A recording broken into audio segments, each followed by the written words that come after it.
This here is Apple Watch Series 11. This year I've gone for the 46mm titanium version in natural titanium. Let's go ahead and unbox this and I'll talk you through the rest of it. I'm actually not expecting too big of a difference when I look at it and pick up the new Apple Watch, especially with the Series 11, because many of the improvements this round are not exactly things you're able to see. And I'm talking about things like the battery life, the difference in the glass, but we'll go more into the differences in just a moment. Unlike the aluminium version of the Series 11, the titanium versions of Series 11 is offered in the same finishes as Series 10, so that's natural, the one I've got here, gold, as well as slate. The aluminium versions get an additional space gray color, and there is natural titanium. My cat's really excited about this. I think he wants to check it out. He was right under the table. Sniff check from the cat. Okay, that brand new Apple Watch now has cat fur all over it. Okay, it needs the boop blessing. Boop, boop, boop. Okay, you wanna sit on the table while we go through this? Lots of cat fur. Okay, natural titanium.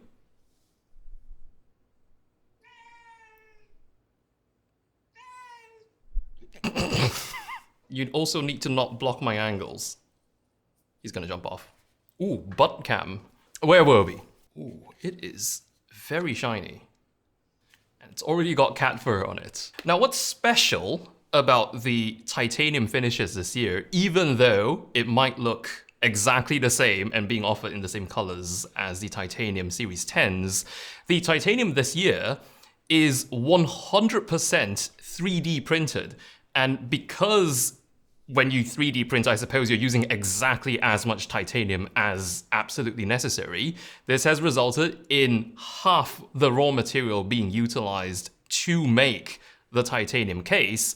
And also, upon all that, the titanium they use, Apple's using, is already 100% recycled. So this is really something nice. It's almost like a badge of honor when you wear it on your wrist, that something so beautiful is actually made so sustainably, and it's just not excessive at all.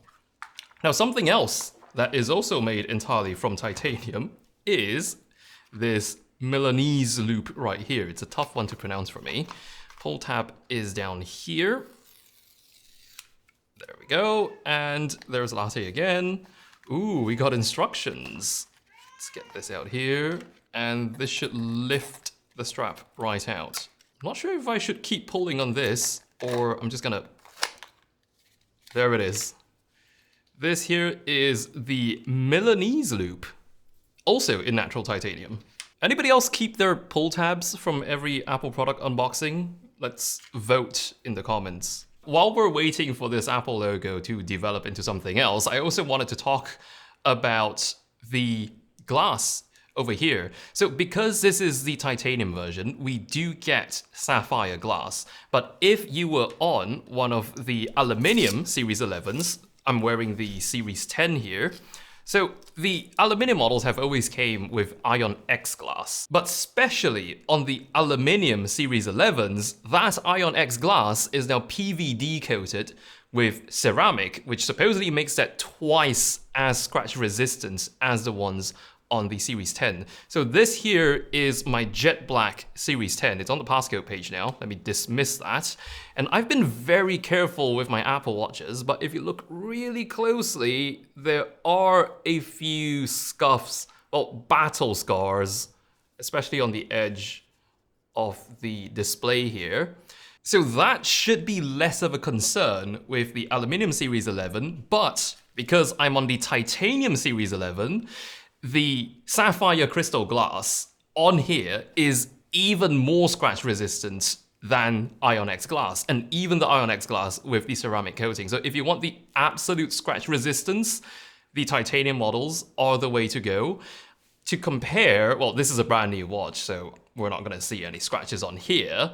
This is my 3-year-old Series 8. It's the stainless steel version, so it also has sapphire crystal glass. So compare that with my Series 10, which has a few battle scars down here. Not too sure how clear it is on the top camera here. This 3-year-old Series 8 is still completely spotless. So in terms of upgrades on the Series 11, aside from enhanced scratch resistance on the aluminum models and already great scratch resistance on the titanium models, the next biggest upgrade is battery life. This now has 24 hours of battery life. Sorry, I'm getting distracted by the Apple Watch setup. Many of the upgrades on the Series 11 are not exactly things you can instantly see when you look at the hardware of the watches because, well, how do you see 24 hours of battery life? You're gonna have to live with it and experience it, and considering I've just unboxed this, it's gonna take a few more 24 hours before I really get to feel the benefits of it. But that's improved battery life plus fast charging, and supposedly, if you look at the website, you can charge this for 15 minutes and it will last you, with normal use, for the next 8 hours. So that's really quite interesting. Interesting, I suppose you can say it's interesting, but it's more helpful for days, say you went to bed, you forgot to charge your Apple Watch, and it's really running low on battery, but you really need to start your day soon, then you can just pop it on the puck for 15 minutes and know that that will at least get you through the next 8 hours of your day. Okay, and now we're at the part where Apple Watch is just syncing. So great opportunity for us to unbox these two straps. This is the Nike Sport Loop. So this is the active strap, the lightweight strap. Oh, it says run. Here we go. Oh, really love that black and red there. Let's see what this looks like on our watch. Before I do that, I realize I have not put this on my wrist yet. Ooh, that does feel really luxurious. Wow, look at that. I love how the shininess of the titanium just follows on through the back. Look how the whole back is that beautiful natural titanium as well. Okay, there we go. Nike Sport Loop.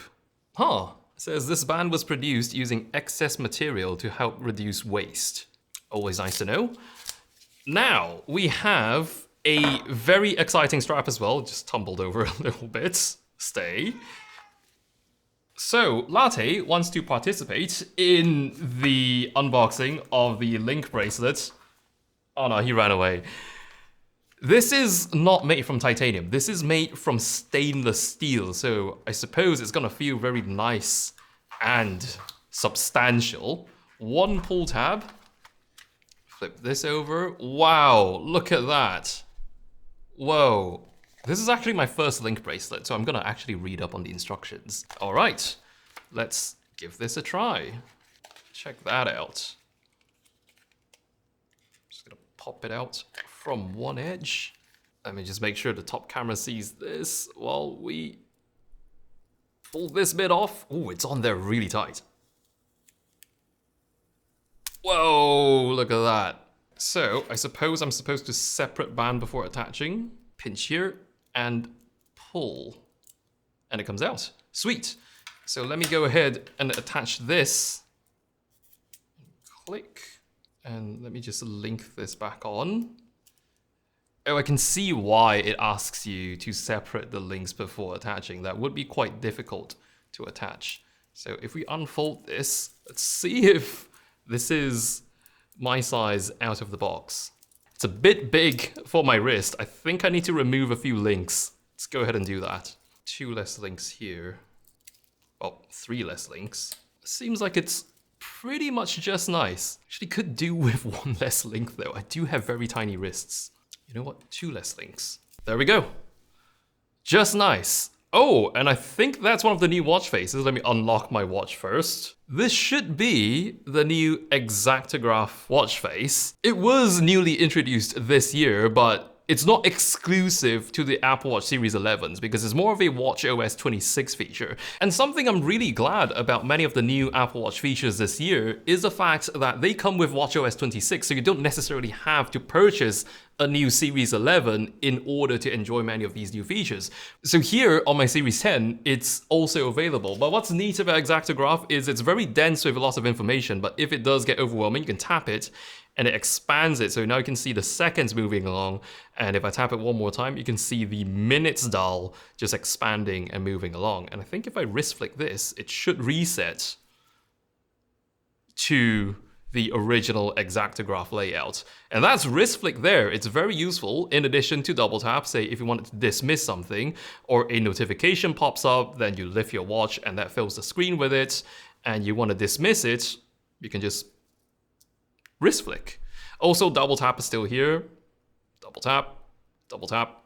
Great. And then there's one of my favorite new features, which is sleep score. Let me pull up my sleep score from last night. I've been chasing a sleep score of 100 ever since I installed WatchOS 26. 89. Let me know what yours is, or if any of you have ever gotten a 100 before. I think the highest sleep score I've ever gotten was 99. Either 98 or 99. I've never gotten 100 before. So there's my first impressions of Apple Watch Series 11, already in love with the new titanium finish here, and I suppose I'm going to spend some time with this in order to really enjoy that new 24 hours of battery life on a single charge. Let me know if there's anything you're interested to find out about Apple Watch Series 11 down in the comments below. Stay tuned for more, and I'll see you around.